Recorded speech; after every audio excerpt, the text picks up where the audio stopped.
राजा हरिश्चंद्र की कहानी। प्राचीन भारत में अयोध्या के प्रसिद्ध इक्ष्वाकु वंश में एक राजा हुए, राजा हरिश्चंद्र। वे सत्य और धर्म के इतने बड़े पालन करता थे कि लोग उन्हें सत्यव्रत कहकर पुकारते थे। उनका यह प्रण था कि वे किसी भी परिस्थिति में असत्य नहीं बोलेंगे और धर्म का पालन करेंगे, चाहे इसके लिए उन्हें अपने प्राण ही क्यों न देने पड़ें। एक बार महर्षि विश्वामित्र ने उनके सत्य की परीक्षा लेने का निश्चय किया।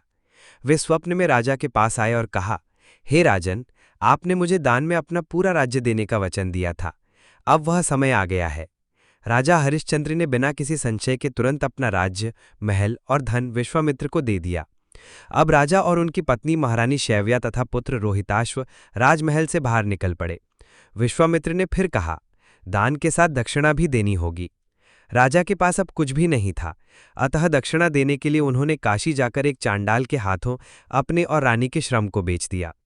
राजा शमशान में मृतकों का अंतिम संस्कार कराने का काम करने लगे और रानी धनाढ़ी लोगों के घरों में काम करने लगी। दिन बीतते गए। एक दिन दुखद घटना घटी। उनका पुत्र रोहिताश्व सर्पदंश से मर गया। रानी शैव्या शव लेकर शमशान पहुंची, पर वहां राजा हरिश्चंद्र ने नियम अनुसार कहा, अंत्येष्टि के लिए शुल्क देना होगा। यह सुनकर रानी का हृदय फटने लगा। उन्होंने कहा, हे स्वामी, मेरे पास देने के लिए कुछ भी नहीं है सिवाय अपने आंसुओं के।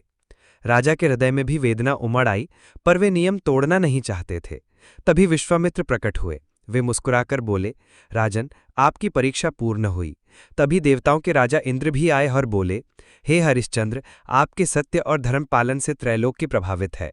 आपके पुत्र को पुनः जीवित किया जाएगा और आप अपने राज्य को पुनः प्राप्त करेंगे।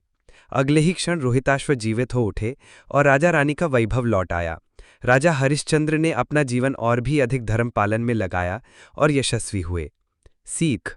राजा हरिश्चंद्र की कथा हमें सिखाती है कि सत्य और धर्म का पालन कठिन परिस्थिति में भी नहीं छोड़ना चाहिए, क्योंकि अंततः सत्य की ही विजय होती है।